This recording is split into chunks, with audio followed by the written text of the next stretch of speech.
Last head और fifth head है income from other sources. अब इनकम फ्रॉम अदर सोर्स में हम आए तो वहां इनकम फ्रॉम प्रॉपर्टी और बिजनेस की तरह हमें देखना पड़ेगा इनकम को भी और हमें देखना पड़ेगा एक्सपेंसेस को भी। यहाँ पे इनकम और एक्सपेंसेस को अगर थोड़ा सा बाकी हेड्स के कंपैरिजन में हम देखें तो फर्स्ट फोर हेड्स यानी salary, income from property, income from business और कैपिटल गेन, ये वाटर टाइट कंपार्टमेंट्स की तरह है। ये एक इनकम जो सैलरी में आनी है सैलरी में रहेगी, किसी और हेड में नहीं जा सकती।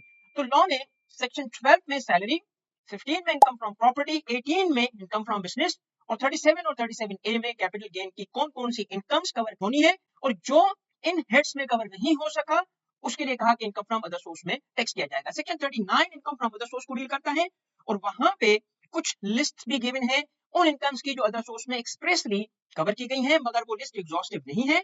अगर कोई उस लिस्ट में नहीं है फिर भी फर्स्ट फोर हेड्स में कवर ना होने की वजह से इनकम फ्रॉम अदर सोर्स में वो इनकम कवर हो जाती है।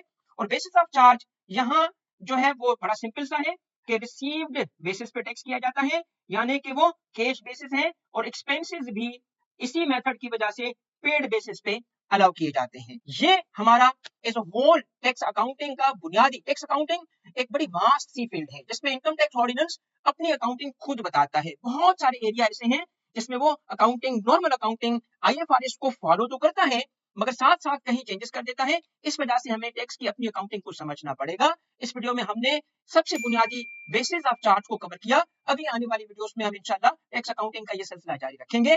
Thank you very much for watching.